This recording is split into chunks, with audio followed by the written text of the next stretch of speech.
America. We are endowed by our Creator with certain unalienable rights: life, liberty, and the pursuit of happiness. At Grand Canyon University, we believe in equal opportunity, and the American dream starts with purpose. To serve others in ways that promote human flourishing and create a ripple effect of transformation for generations to come. Find your purpose at Grand Canyon University. Private, Christian, affordable. Visit gcu.edu. Welcome to Radical Personal Finance. Today, I want to tell you about the worst international trip that I myself have ever taken, which just so happens to have been my honeymoon, which just so happens to have been to the nation of Haiti. And I want to draw from this trip for you some important lessons related to societies in general, economics broadly, and personal finance.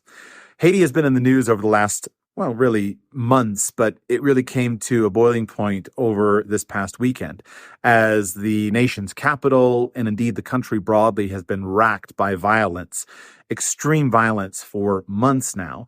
And it has boiled over to the point where over the weekend, the United States of America performed an emergency airlift, withdraw all non-essential personnel from the U.S. Embassy.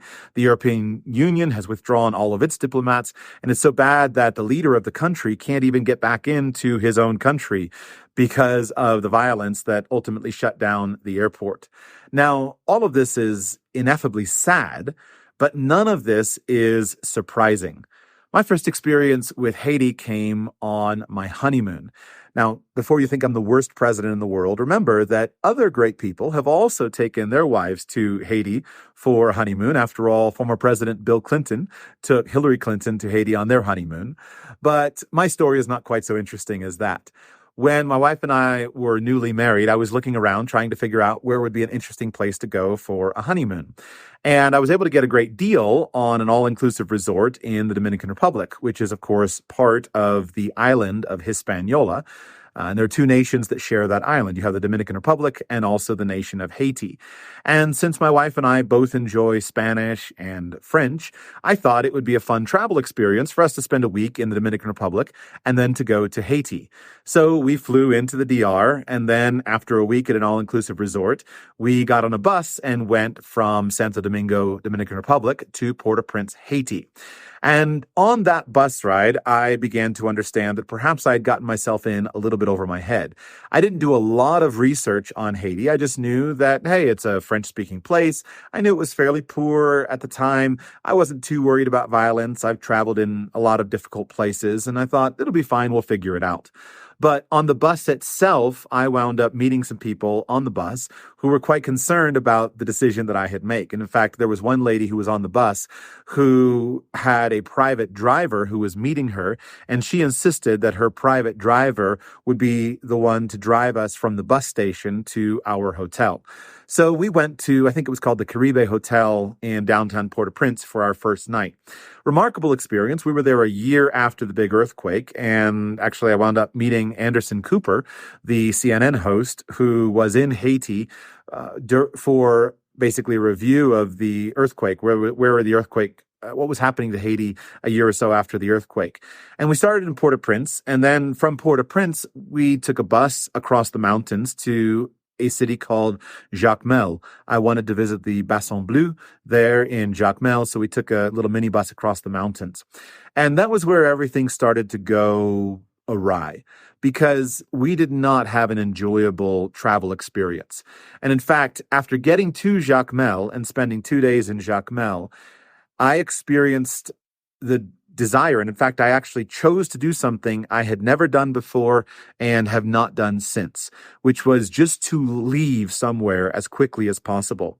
When we were in Jacmel, our experience was so bad that my wife and I took the first bus back to Port-au-Prince that we could get, and we went directly to the airport. And I was determined to buy the first flight out that I could get.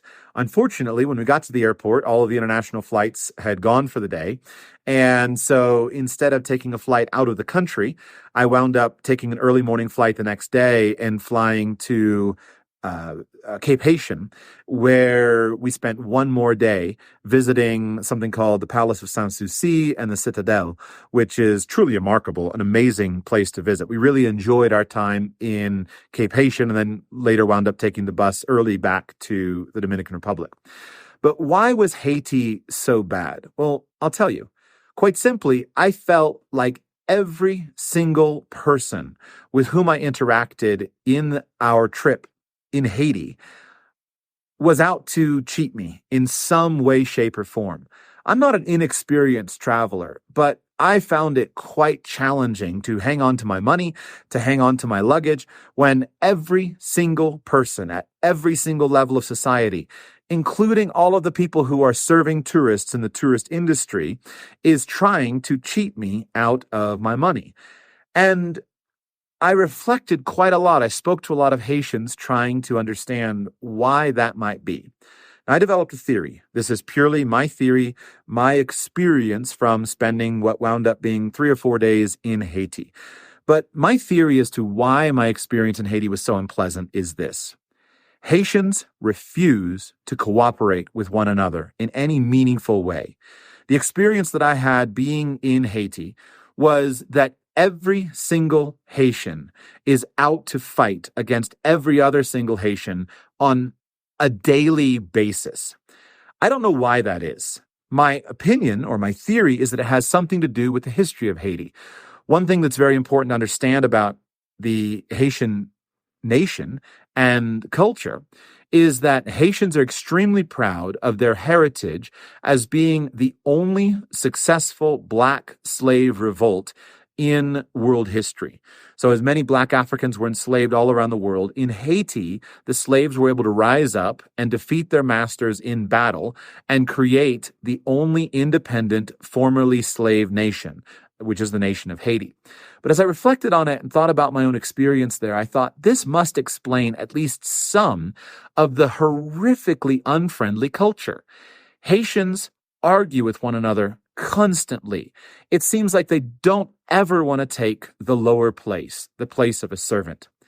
Now, I believe that the basic foundation of a functional society is the willingness that neighbors, friends, co-workers, that we all have to serve one another. I take that primarily from Christian theology. Jesus taught that the greatest among you must be the servant of all. And I see that throughout society, especially in a free capitalist society, the man who can serve the most people in the most effective way is ultimately the man who winds up becoming the greatest. All of the greatest entrepreneurs of our culture, the people that we lionize, became well appreciated by the public because they served the public effectively. They served their customers.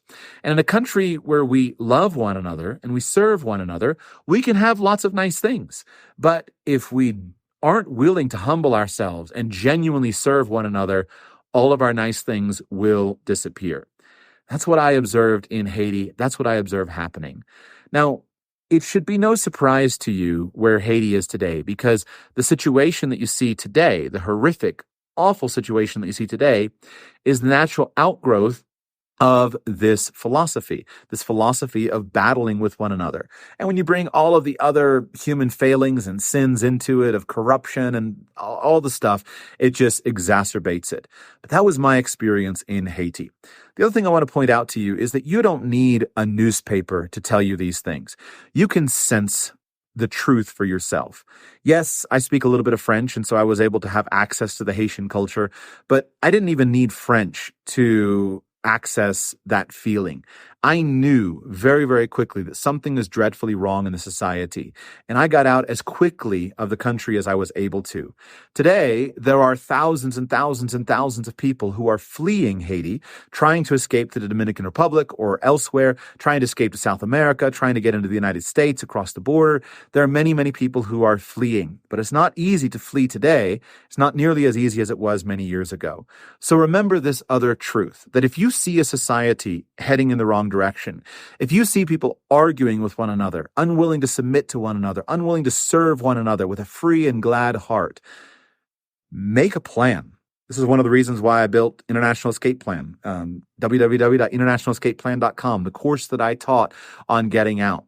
Any Haitian who got out of Haiti years ago is extremely satisfied with his choice today. You do not want to be among those who are heading last minute to the airport or heading last minute to the border, trying to bribe someone to get your way out so you and your family can make it.